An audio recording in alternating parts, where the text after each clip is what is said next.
జై గురువాయూరప్పన్. జై శ్రీమన్నారాయణ. శ్రీమన్నారాయణీయంలోని 57వ దశకమైన ప్రలంబాసుర వధ. శ్రీకృష్ణ పరమాత్మ భక్తుల కోరికలు అన్నిటినీ తీర్చు భగవంతుడా, ఒకనాడు నీవు చక్కగా అలంకరించుకొని బలరామునితో గోపబాలురతో కలిసి ఆవులను మేపుటకు అడవికి వెళ్ళితివి.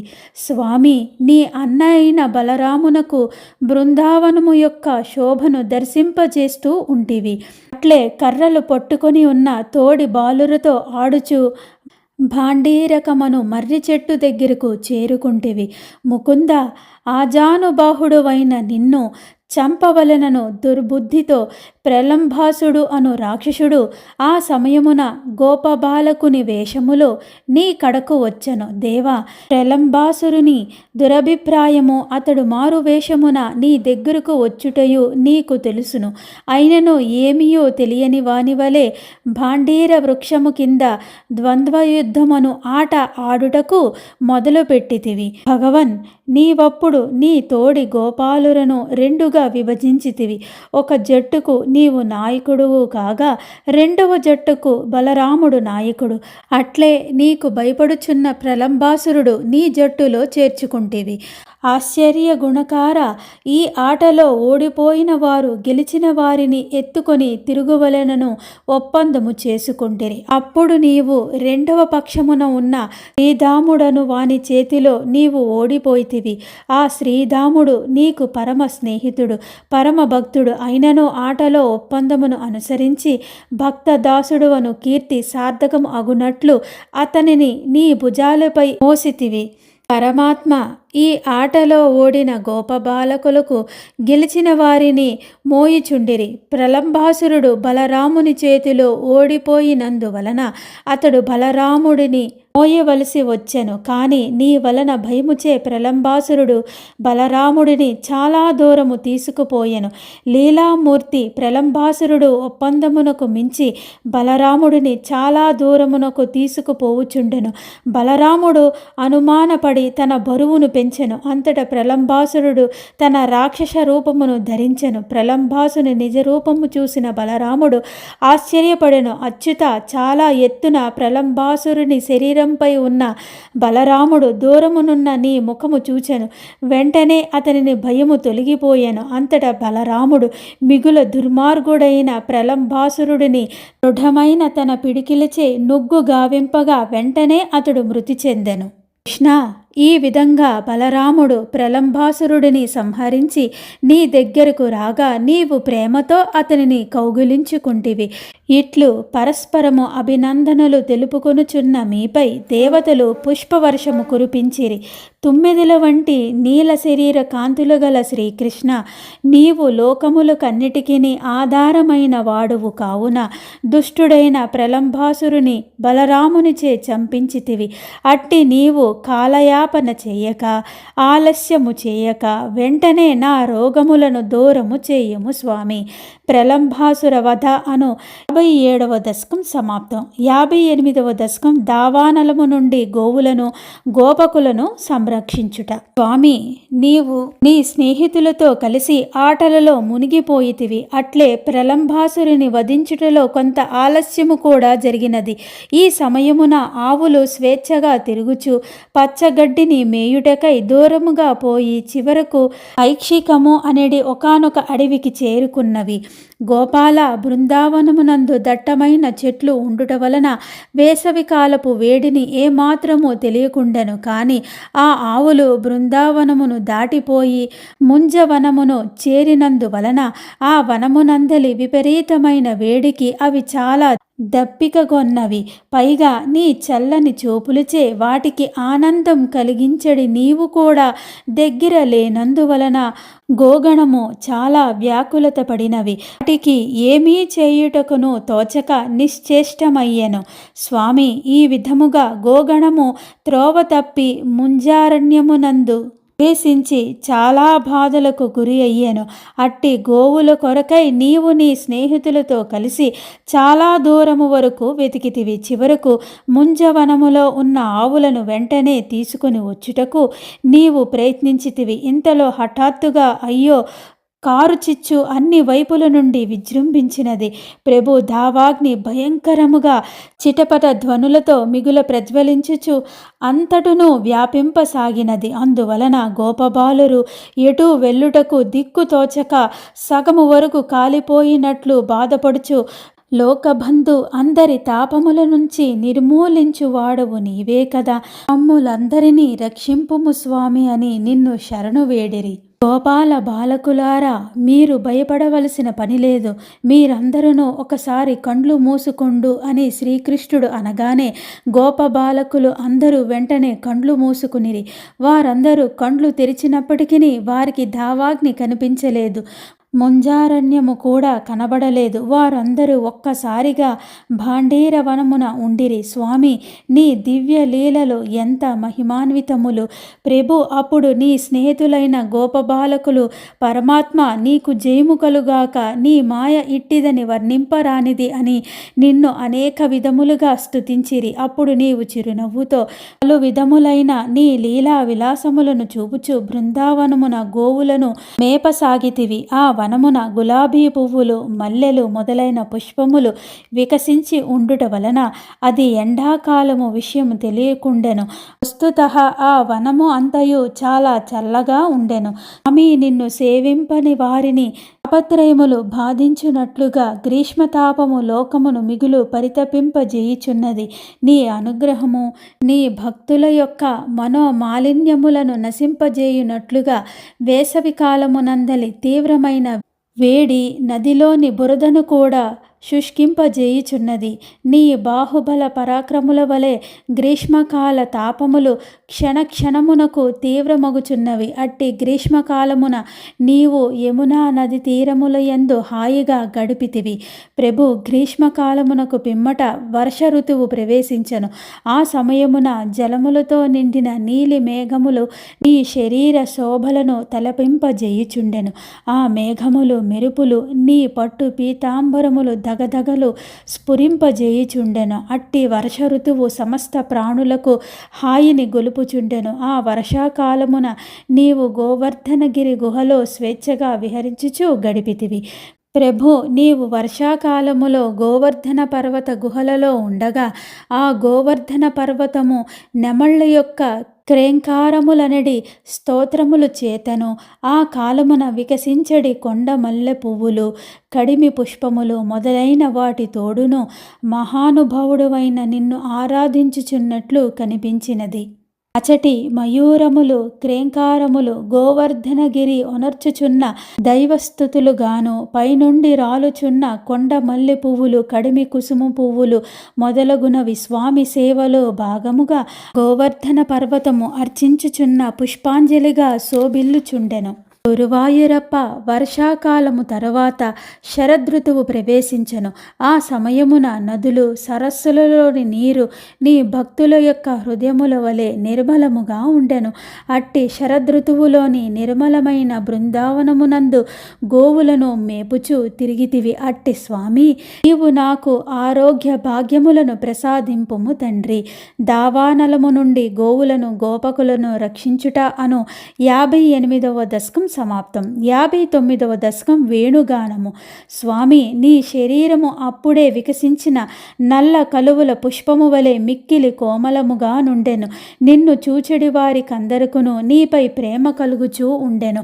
అట్లే నిన్ను చూచిన వారందరూ మోహపరవశులు అగుదురు. పరమానందమూర్తివి, పరబ్రహ్మ స్వరూపుడవైన నిన్ను చూచుచున్న గోపికలు ప్రతిదినము పరవశించిపోవుచుండేరివారు. ప్రేమస్వరూప, నీపై మిక్కుటమైన ప్రేమగల గోపికలు నిరంతరము నిన్నే చూచుచుండుటకై తహతహలాడుచూ ఉండిరి. అందువలన ప్రాతకాలమున నీవు ఆవులను మేపుటకే అడవికి పోవుట కూడా వారు ఇష్టపడుకుండిరి. స్వామి, నీవు గోకులమున ఉన్నంతసేపు గోపికలు నిన్ను తాదాత్మ్యముతో చూచుచుండిరి. నీవు పశువులను మేపుటకే అడవికి పోయినప్పుడు వారి చూపులు మనస్సులు నీయందే లగ్నమై ఉండెడివి. పైగా పైగా వారు నీవు పోయిన త్రోవనే చూచుచుండిరి. నీ మురళీధ్వని దూరము నుండి వినిపించినను నీ లీలలు ముచ్చటించుకొనుచు చాలా సంతోషముతో మురిసిపోయి మైమరిచిపోవుచుండిరి. స్వామి, నీవు అడవిలోనికి పోయి మనోహరమైన చల్లని చెట్లు నీడలో వ్యత్యస్త పాద భంగిములో నిలిచి మధురముగా మురళీగానము చేయుచుంటివి. ప్రభు, నీవు మురళిని మ్రోగించుచున్నప్పుడు ఆ వేణుగానము విన్న దేవాంగనులు కూడా మన్మథ బాణములకు గురియగుచుండిరి. పశువులు పక్షులు ఆ ధ్వనిని వినుచు ఆనంద పారవశ్యమును నిశ్చేష్టముగా ఉండిపోసాగిరి. అట్లే చైతన్యము లేని శిలలు కూడా ద్రవింపసాగినవి. స్వామి, నీ వేణువు మ్రోగించుచున్నప్పుడు నీ చేతి వ్రేళ్లు మురళిని రంధ్రములపై కదలాడసాగినవి. అట్లే తాళము వేయుచున్నట్లు నీ పాద పల్లవములు కూడా కదులుచున్నవి. అట్టి నీ మాధుర్యాకృతిని గోపికలు నీ పరోక్షమున భావించుకొని మోహపరవశులు అగుచుండిరి. స్వామి, ఎల్లప్పుడూ నీ భవ్య దర్శనమునకు నోచుకొనడి దివ్యాంగనలు నిజముగా ఎంతయో ధన్యులు. పశుపక్షాదులు మృగములు చేసుకొని ఉన్న పుణ్యము ఇతరులకు లభ్యము కానిది. నీ దివ్య పాదముల స్పర్శతో పునీతమై పులకించిపోయెడు బృందావన సీమ ధన్యాతి ధన్యమైనది అని సర్వదా తలపోయుచున్న గోపికలు నీ దర్శనం మరియు స్పర్శన ఆనందముల కొరకై ఉవ్విళ్ళూరుచుండిరి. ప్రభు, నీవు వేణుగానము చేయుచున్నప్పుడు ఆ మురళిని నీ అధరామృతమును తనివి తీరా గ్రోలుచున్నది. నిజముగా దాని భాగ్యమే భాగ్యము స్వామి. అది ఆస్వాదింపగా మిగిలిన ఆ అధరామృతమును ఒక్కసారి అయినా అనుభవించడి అదృష్టము మాకు అబ్బునో లేదో అది మా అత్యాశయే కావచ్చు అని గోపాంగనలు తలిచి ప్రేమ వివశలగుచుండిరి. స్వామి, మదన వికారములకు లోనైన గోపికలు నీపై అనురాగములు దినాభివృద్ధి చెందుచుండెను. అందువలన వారు మోహపరవశులగుచుండిరి. అట్టి పరిస్థితికి లోనైనందున వారు తమ నిత్య కృత్యములను సైతము చెయ్యలేకుండిరి. దేవా, లోకములో ఆత్మీయులపై ప్రేమానురాగములు కలుగుట సహజము. దానికి ప్రయత్నముతో పనిలేదు. కానీ ఎంతగా ప్రయత్నించినను వైరాగ్యము కలుగుట గాని మోక్షము లభించుట గాని సంభవము కావచ్చును కాకపోవచ్చును. అయితే గోపికలు మాత్రము నీపై ప్రేమానురాగములు మోక్షపాయ రూపమైన సంసారిక వైరాగ్యము అను రెండును సిద్ధించినవి కావున వారి భాగ్యము ఎంతని కొనియాడగలము. పవనపురాధీశ, శ్రీకృష్ణ పరమాత్మ, గురువాయూరప్ప, మహితాత్ముడవైన నీవు నన్ను కాపాడుము స్వామి. వేణుగానము అను 59వ దశకం సమాప్తం. 60వ దశకం గోపికా వస్త్రాపహరణము. నీపై ప్రేమానురాగములు గల గోపకన్యలు నీ పాద పద్మములను సేవించు భాగ్యము కలుగవలనని నిత్యము కోరుకొనుచుండిరి. అందువలన వారందరూ యమునా నది తీరమునకు వెళ్ళి కాత్యాయనీ దేవిని ప్రతిమను ఇసుకతో చేసుకొని అనుదినము అర్చింపసాగిరి. నీ నామ గుణగణములను కీర్తించుటయందు నిరతిగల గోపకన్యలు ప్రాతకాలమునందే మేల్కొని అందరూ కలిసి యమునా నది తీరమునకు చేరుచుండిరి. ఆ నదిలో స్నానము చేసి గౌరీదేవికి అనేక విధములైన ఉపచారములను చేయుచు నందకుమారుడే మాకు భర్త అగునట్లు అనుగ్రహింపుము అనుచు పూజించుచుండిరి. ఈ విధముగా గోపకన్యలు 1 నెల అంతయు నిన్నే కోరి కాత్యాయనీ దేవిని పూజించుచుండిరి. అందువలన దయాద్ర హృదయుడువైన నీవు వారిని అనుగ్రహింపదలిచి యమునా నది తీరమునకు వచ్చితివి. ఈ విధముగా ఆ గోపకన్యలు చేయు ప్రతి దీక్ష పూర్తి అయినది. దీక్షాంత స్నానము చేయవలనని వారు తమ తమ వస్త్రములో గట్టున పెట్టి యమునా నదిలో స్నానము చేయుచు హరించుచుండిరి. అప్పుడు వారికెదురుగా నీవు కనిపించుటచే మిగుల సిగ్గుపడిరి. గోపకన్యలు నిన్ను చూచి సిగ్గుచే తల వంచుకొని నదిలో ఉండిపోయిరి. అప్పుడు నీవు తీరమునున్న వారి వస్త్రములు అన్నిటినీ తీసుకొని ఆ సమీపములో ఉన్న చెట్టుపైకి ఎక్కితివి. గోపకన్యులారా, ఇచటికి వచ్చి మీ వస్త్రములు తీసుకొనుండు అని విలాసముగా నీవు చిరునవ్వుతో పలుకగా ఆ గోపికలు ఏమి చేయుటకు తోచక అయోమయ స్థితికి లోనైరి. కృష్ణ, నీవు చిరకాలము వర్ధిల్లుము. ఈ యొక్క పాద దాసి దాసీలమైన మమ్ములను నీవు ఎందులకు ఇబ్బంది పెట్టుచున్నావు? అంబుజేక్షణ మా వస్త్రములను మాకిమ్ము అని గోపకన్యలు వేడుకొనగా నీవు చిరునవ్వు నవ్వి ఊరుకొంటివి. ఆ గోపకన్యలు నీవు చెప్పినట్లు నదీ తీరమునకు వచ్చి అంజలి ఘటించిరి. అప్పుడు వారు పరిశుద్ధులై నిన్నే ఆశ్రయించుచున్నట్లు భావించి వస్త్రములను వారికిచ్చితివి. పిదప నీవు వారిని అనుగ్రహించుచు సంతోషముతో ఇట్లు పలికితివి: గోపకన్యలారా, మీ మనస్సులలోని ఉన్న కోరిక నాకు తెలిసినది. మీ కోరికకు తగిన సమాధానము యమునా నది తీరమందలి వెన్నెల రాత్రులే ఇచ్చును అని అంటివి. సుందరీమణులైన గోపకన్యలు మిక్కిలి మధురమైన నీ మాటలను ఆనందముతో వినిరి. వారు నీ ముఖార విందమునే గాంచుచు మెల్లగా తమ తమ ఇండ్లకు తిరిగిపోయిరి. శ్రీహరి, నీవు ఈ విధముగా గోపకన్యలను అనుగ్రహించి పూర్వము వలె బృందావనమున స్వేచ్ఛగా తిరుగుచుంటివి. మిగుల దయగల నీవు నా రోగములు అన్నిటినీ తొలగించి నన్ను చల్లగా రక్షింపుము స్వామి. ఓ శ్రీకృష్ణ, ఓ గురువాయూరప్ప. గోపికా వస్త్రాపహరణము అను 60వ దశకం సమాప్తం. 61వ దశకం ద్విజపత్నులను అనుగ్రహించుట. ప్రభు, ఒకనాడు నీవు గోపాలకులను గోవులను వెంటబెట్టుకొని బృందావనమునకు చాలా దూరమునున్న అడవికి వెళ్ళితివి. సమీపములో గల పరమభక్తులైన బ్రాహ్మణ స్త్రీలను నీవు అనుగ్రహింపదలిచితివి. ఆ నిర్జారణ్యమున సంచరించుచున్నప్పుడు గోపబాలురు ఆకలి దప్పికలకు లోనయ్యిరి.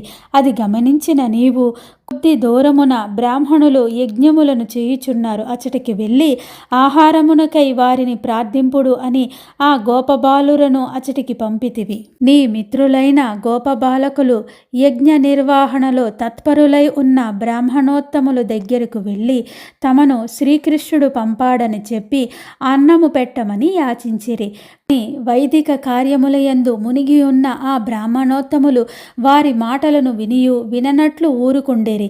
బ్రాహ్మణులు తమను ఆదరింపకుండుట వలన గోపాల బాలకులు చాలా కిన్నులయ్యిరి. అభక్తులైన ఆ బ్రాహ్మణులు నీకు భక్తము ఎట్లు పెట్టుదురు?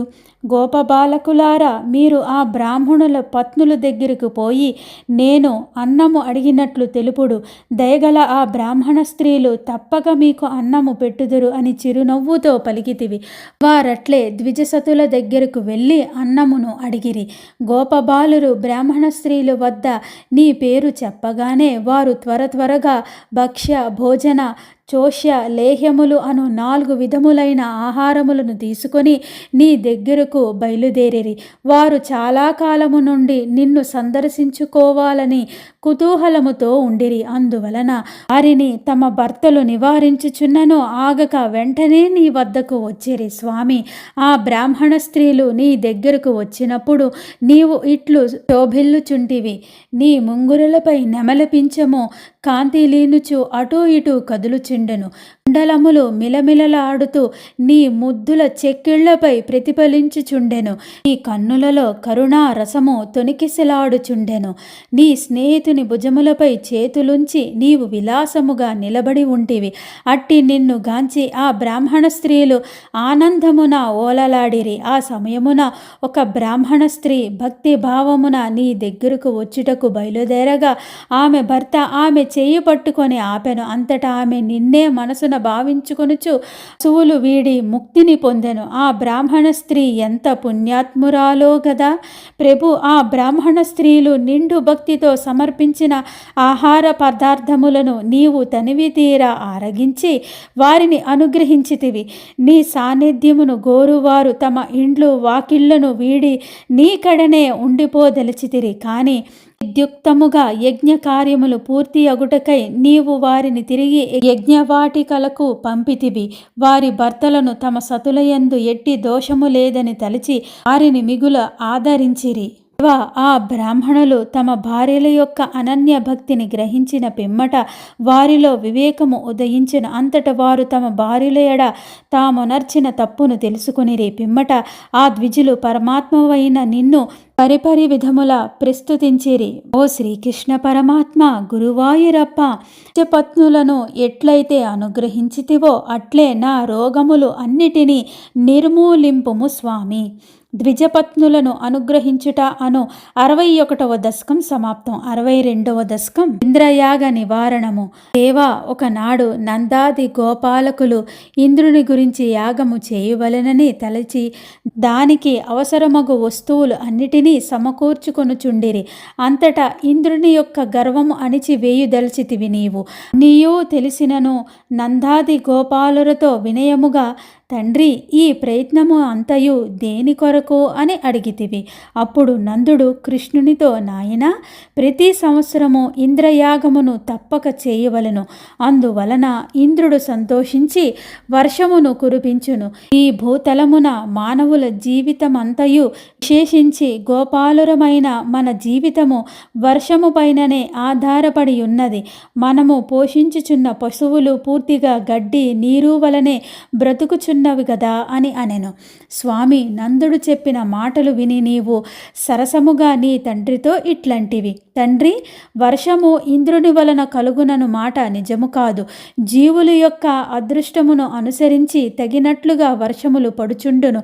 అరణ్యములోనున్న మహావృక్షములు ఇంద్రునకు ఆవిర్బలిని సమర్పించుట లేదు కదా. తండ్రి, నీవనుచున్నట్లు గోపకులమైన మనకు వంశ పరంపరగా వచ్చుచున్న గొప్ప సంపద ఈ ఆవులే. వాటికి ఈ గోవర్ధన పర్వతమే జీవనాధారము. మన ఆవులు ఆ గిరిపై సంచరించుచు పచ్చికలను మేయుచు హాయిగా బ్రతుకుచున్నవి. అందువలన ఈ పూజోపహారములను ఈ పర్వతమునకు సమర్పించుటయే యుక్తము. ఈ భూతలమున బ్రాహ్మణులు దేవతల కంటే గొప్పవారు గదా. కావున వారు కూడా పూజనీయులు అని నందుడు మొదలగు వారితో నీవు పలికితివి. నందుడు మొదలైన గోపాలురు అందరూ నీ మాటలను గౌరవించి బ్రాహ్మణోత్తములను గొప్పగా అర్చించిరి. గోవర్ధన పర్వతమునకు నానా విధములైన పూజోపహారములను సమర్పించిరి. ఆ పర్వతమునకు ప్రదక్షిణములు చేసి నమస్కరించిరి. అప్పుడు నీవు నందాది గోపాలురు సమక్షమునే గోవర్ధన పర్వత రూపమున వారి నైవేద్యములను ఆరగించితివి. స్వామి, అప్పుడు నీవు నందాదులతో, నేను పలికిన మాట సత్యమే కదా అని గోవర్ధన పర్వతము తనకు నివేదించిన ఆహారమును అంతయు భుజించినది కదా. పర్వతములకు శత్రువైన ఇంద్రుడు కోపించినచో ఈ పర్వతమే మనలందరూ రక్షించును అని చెప్పగా గోపాలురు అందరూ మిగులు సంతోషించిరి. దేవా, నందాదులు అందరూ తాము సమర్పించిన నైవేద్యాదులను గోవర్ధనగిరి స్వీకరించినందులకు చాలా సంతోషించిరి. నీవు వెంటనుండగా వారందరూ నందవ్రజమునకు చేరుకునిరి. గోపాలురు తన ఇంద్రయాగమును మానివేసినట్లు ఆ సురపతికి తెలిపెను. పరమాత్మవగు నీ మహిమను ఇంద్రుడు బాగుగా ఎరుగును. నీ అనుగ్రహము వలనే అతడు అత్యున్నతమైన దేవేంద్ర పదవిని అధిష్ఠించి ఉన్నాడు. అయినను రజోగుణమునకు లోనై క్రోధాంధుడైన అతడు తన అవమాన భారమునకు తట్టుకొనలేకుండెను. శ్రీమన్నారాయణుడే అయినను మానవుడై పుట్టిన తర్వాత అతడు కూడా దేవతలను అవమానించుట తగని పని అని ఆ విధముగా దేవతలను అవమానించినచో వారికి గౌరవము ఇట్లు ఉండును. అందువలన ఈ గోపాలుని సంపద అంతయు నాశనం చేసెదను అని తలచుచు దుర్మదముతో ఇంద్రుడు నిన్నే జయించుటకు పూనుకొనెను. ఇంద్రుడు అధిక గర్వముచే కన్ను మిన్ను గానక నీ ఉన్న గోకులమును పూర్తిగా నశింపచేయుటకు ప్రళయకాల మేఘములను ప్రేరేపించెను. తాను కూడా ఐరావతమునెక్కి వజ్రాయుధమును చేతబూని బయలుదేరెను. ఈ దృశ్యము చూచిన అగ్ని, వాయువు మొదలైన దేవతలు తమలో తాము నవ్వుకునిరి. త్రిభువనాధినాథ, నీ మాయ ఎంత గొప్పవానినైనను మోహపరవశును చేయును కదా. అప్పుడు నీవు నందాదులతో, దేవేంద్రుడు కోపగించినచో బ్రాహ్మణుల యొక్క ఆశీర్వచన బలము వలన గోవర్ధన పర్వతము యొక్క దయచే మనకెట్టి కష్టములు కలగవు అని వారికి నమ్మిక కలుగునట్లు మాట్లాడితివి. తరువాత దేవేంద్రుడు ఇంకనూ రాలేదేమి అనుచు అని రాకకై ఎదురు చూచుచూ ఉంటివి. అట్టి గురువాయూరప్ప, శ్రీహరి, శ్రీమన్నారాయణ, నా రోగములు అన్నిటినీ దయతో తొలగించుము స్వామి. ఇంద్రయాగ నివారణము అను 62వ దశకం సమాప్తం. 63వ దశకం గోవర్ధనోద్ధరణము. ప్రభు అప్పుడు నందవ్రజముపై ఇంద్రుడు పంపిన మబ్బులు ఉరుముచు దట్టముగా క్రమ్ముకొని ఉన్నవి. ఆ మబ్బుల యొక్క నితాంత గర్జనలచే దిక్కులన్నీయు కంపించిపోయినవి. ఆ మబ్బుల కాంతి నీ నీలి మేఘ ఛాయను తలపించుచూ ఉండెను. నందవ్రజముపై తీవ్రమైన వడగళ్లతో వర్షధారులు పడసాగాను. వాటి ధాటికి తట్టుకొనలేక పశుపాలకులు ఇటూ అటు పరిగెత్తసాగితిరి. అప్పుడా గోపాలురు ఇంద్రుడు కోపముచే ఇట్లు వడగళ్ళ వర్షము కురిపించుచున్నాడు, మమ్ములను ఎట్లైనను రక్షింపుము అని నిన్ను వేడుకొనసాగిరి. అప్పుడు నీవు వారిని భయపడవద్దు అని అభయము ఒసగితివి. మన గోపాలకులకు అందరికిని ఈ గోవర్ధన పర్వతమే దైవము. ఈ పర్వతమే పర్వత శత్రువైన ఇంద్రుని ఆగడములను అడ్డగించి రక్షించును. ఇందు సంశయింపవలసినదేదియూ లేదు అని పలుకుచు వెంటనే చిరునవ్వుతో నీ చిట్టి చేతులచే గోవర్ధన పర్వతమును సమూలముగా కదిలించితివి. స్వామి, నీవు ఆ గోవర్ధన పర్వతమును సుకుమారమైన నీ చేతితో పైకెత్తితివి. పిమ్మట నీవు గోపాలులను తమ పరికరములతోనూ గోవులతోనూ ఆ పర్వతము క్రిందగల ఇసుక తిన్నెల మీద రమ్మని పిలిచితివి. వెంటనే వారు అచటికి చేరిరి. ఫలితముగా పర్వతముపై పడిన వర్షాజలము అంతయు దూరముగా తొలగిపోయెను. దేవా, నీవు ఆ విధముగా గోవులను గోపాలులను వడగళ్ళ వాన ప్రమాదము నుండి రక్షించితివి. ప్రభు, నీవు ఒక చేతితో గోవర్ధన పర్వతమునెత్తి ఆ పర్వతము క్రిందనున్న నీ స్నేహితులతోనూ గోప కన్యలతోనూ విలాసముగా నవ్వుచూ మాట్లాడుచూ ఉంటివి. అట్లే నీ దగ్గర నిలబడి ఉన్న ఆవులను నీ యొక్క చేతితో దువ్వుచూ వాటిని హాయిని గూర్చుచుంటివి. దీనిని చూసి గోపాలురు అందరూ చాలా సంతోషపడిరి. ఈ గోవర్ధన పర్వతము చాలా పెద్దది. ఈ బాలుడు ఈ మహాపర్వతమును ఎడమ చేతిచే అవలీలగా ఎత్తి పట్టుకొనెను.